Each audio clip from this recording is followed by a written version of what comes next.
ನಿಮ್ಗೆ ಶಾಪ್ ತೋರ್ಸ್ಕೊಂಡಲ್ಲಿ ಇಲ್ಲರಿ ಬಂದದ್ದು ಬಟ್ ಇಲ್ಲಿ ಬಪ್ಪದಿಗೆ ಬೀಗ ತಪ್ಪಕ್ಕೆ ನೆಂಪೋಯ್ತು ಸುದಿನ ಮಟ್ಟಿಗೆ ಹೊರಗಿಂದನೇ ಕಣ್ಕಣಿ ಒಳಗಿನ ವಿಡಿಯೋ ಮೊದಲು ಮಾಡಿತ್ತು ಅದನ್ನ ಆ್ಯಡ್ ಮಾಡ್ತಾ ಆಯ್ತಾ. ನಾವು ಸತ್ಯ ಶಾಪ್ ಓಪನ್ ಮಾಡೋದು ಅಂದ್ರೆ ತುಂಬ ಈಸಿ ಕೆಲಸನೇ ಮಾಡಿತ್ತ.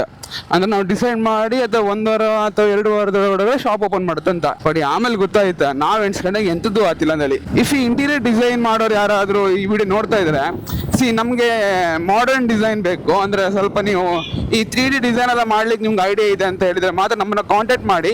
I hope will work on that. Like ನಮಗೆ ಕಂಪ್ಲೀಟ್ ನಮ್ಮ ಎಕ್ಸ್ಪೆಕ್ಟೇಷನ್ ಏನಿದೆ ಅದು 3D ಡಿಸೈನ್ ಅಲ್ಲಿ ಔಟ್ಪುಟ್ ಬಂತಂದ್ರೆ ರಿಯಲ್ ಆಗಿ ಮಾಡುವಾಗಲೂ ಅದೇ ಔಟ್ಪುಟ್ ಬರುತ್ತೆ. ನಮ್ಗೀಗ ಫಸ್ಟ್ ಇರೋ ಕೆಲಸ ಅಂದ್ರೆ ಅದನ್ನೆಲ್ಲ ಟೈಲ್ಸ್ ಹೊಡಿಯೋದು. ಆ ಟೈಲ್ಸ್ ಏನಾಗಿದೆ ಅಂದ್ರೆ ತುಂಬಾ ಹಳತ್ತಾಗಿ ಸ್ವಲ್ಪ ಹಾಳಾಗಿಬಿಟ್ಟಿದೆ. ಆ ಟೈಲ್ಸ್ ಪೂರ ಹೊಡೆದು ಹೊಸ ಟೈಲ್ಸ್ ಹಾಕ್ಬೇಕು ಫಸ್ಟ್ ಕೆಲಸ. ಅದಾದ್ಮೇಲೆ ಪೈಪ್ ಲೈನು ಮತ್ತೆ ವೈರಿಂಗ್ ಅವೆರಡು ಸರಿ ಮಾಡಿಸ್ಕೋಬೇಕು. ಅದಾದ್ಮೇಲೆ ಇಂಟೀರಿಯರ್. ಬಟ್ ಲೈಕ್ ಟೈಲ್ಸ್ ಕೂಡ ಕಲರ್ ನಮ್ಮ ಇಂಟೀರಿಯರ್ ಮ್ಯಾಚ್ ಆಗಬೇಕು. ಇಂಟೀರಿಯರ್ ಫೈನಲ್ ಆಗಿದೆ, ನಾವು ಟೈಲ್ಸ್ ಹಾಕ್ಲಿಕ್ಕಿಲ್ಲ, ಇದ್ರಲ್ಲಿ ಲಾಕ್ ಆಗಿದ್ದೀವಿ.